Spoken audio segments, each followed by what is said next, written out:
Nongeye kubaha ikaze cyane mwese mukunda ibiganiro bigira kuri Nepo TV official, abari iburengerazuba, iburasirazuba, amajyepfo, amajyaruguru ndetse n'umujyi wa Kigali. Nongeye kubasuhuza kandi namwe mwese mwakoze subscribe, nanashishikariza nawe utarayikora mu by'ukuri gukora subscribe, ukajya ubona ibiganiro nk'ibi bya siporo bikakugeraho ku gihe. Mu by'ukuri ni ikintu cy'agaciro cyane, ni ikintu cy'agaciro.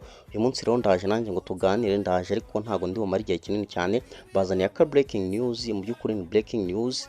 Reka tuhere mu gikombe cy'amahoro rero, tuhere mu gikombe cy'amahoro nkaho ejo hashize mu by'ukuri ikipe ya APR yari yamanje gusezerera ikipe ya Gasogi United. Mu by'ukuri yisezeranye mu by'ukuri ku giteranyo cy'ibitego 4-1. Ninababwiye ko ku mukino w'abanye ikipe ya Gasogi United yari yatsinze APR igitego kimwe ku busa, igitego cyatsinzwe n'uwo bita Nigena Ebenezer.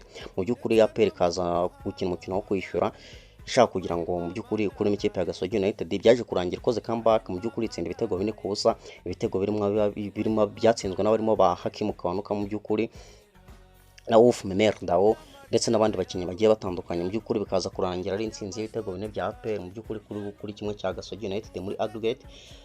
Ikipe ya APR ikabona qualification yo gukina mu by'ukuri imikino ya kimwe cya kabiri aho izahura mu by'ukuri n'ikipe ya Etincelle y'Abanyarubavu.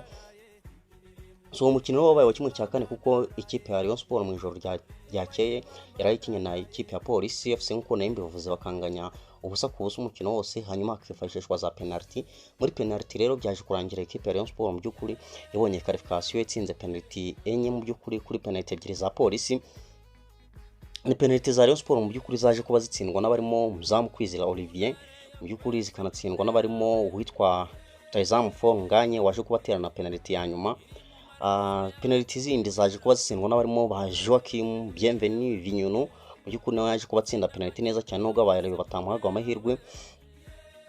Undi mukinnyi waje kuba wigaragaza agatsinda penalty neza cyane ni umusore mu by'ukuri wavuye mu ikipe ya Rutsiro, muramuzi cyane bamwita Habimana Yves. Hanyuma ku ruhande rwa Polisi mu by'ukuri gato ntarava ku ruhande rwa Rayon Sport, mu by'ukuri penalty ya mbere yari yaje guhushwa n'uwitwa Uwumukiza Obed. Mu by'ukuri aba rero batangiye kwiyaba, ariko mu by'ukuri abateye penalty za nyuma baje kugenda bitwara neza cyane. Hanyuma ku ruhande rwa Polisi mu by'ukuri nabo baje kuba batsinda penalty ebyiri zonyine. Izo penalty ebyiri za Polisi zaje kuba zitsindwa mu by'ukuri n'umusore witwa Christian ukina uruhande rw'ibumoso, indi mu by'ukuri yaje kubitsindwa n'uwitwa Exxon Okolie, rutahizamu Munyanigeria baguze muri iyi Mercato. Mu by'ukuri akaba rero baje kugenda batsindira ekipe ya Polisi. Mu gihe penalty za Polisi rero zaje kuba zihushwa cyane n'uwitwa Byiringiro Lag, mu by'ukuri yaje kuba usha penalty ayitera hejuru. Hanyuma kandi mu by'ukuri undi musore waje kuyihusha ni umusore w'umudefenseur wabo waje kuba yitera hejuru cyane, ayiterera hejuru cyane, bituma mu by'ukuri Rayon Sport ikomeza kuri penalty enye kuri ebyiri nuko byaje kuba bigenda. Hanyuma rero nyuma yo gusezera ikipe ya Polisi, ubuyobozi bwa Rayon Sport mu by'ukuri bunyuje ku mbuga zabwo zamaze gutangaza yuko zamaze gutandukana n'umutoza wa mukuru.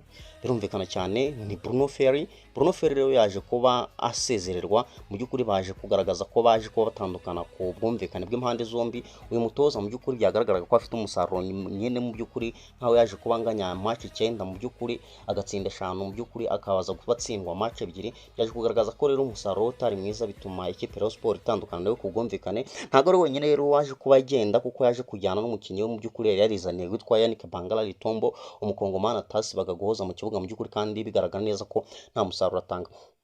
Yes, breaking news rero nayo nkuzaniye. Haravugwa abatoza bagomba gutoza iyi equipe. Mu by'ukuri n'abatoza mu by'ukuri bibazwa niba kuko mu by'ukuri rero bashobora kuza gusimbura Rayon Sport, ariko by'umwihariko hari umutoza urimo guhabwa amahirwe. Ntibyo gutegereza tukareba, uwo nta wundi bamwita Haringingo Francis Christian Mbaya, mu by'ukuri umutoza watozaga ikipe ya Kiyovu Sport. Uwo ni wa mbere uhabwa amahirwe kuba mu by'ukuri yatoza imikino isigaye. Mu by'ukuri akazabanza umukino wa mbere akazawukina mu by'ukuri akina n'ikipe ya Gasogi United. Undi mutoza wa kabiri mu by'ukuri uri kuvugwa ni umutoza bita Alain Kirasa, mu by'ukuri nawe uri kuvugwa ushobora kuza akaba yatoza ikipe ya Sport. We ni umutoza wa Gorilla, murabizi neza cyane.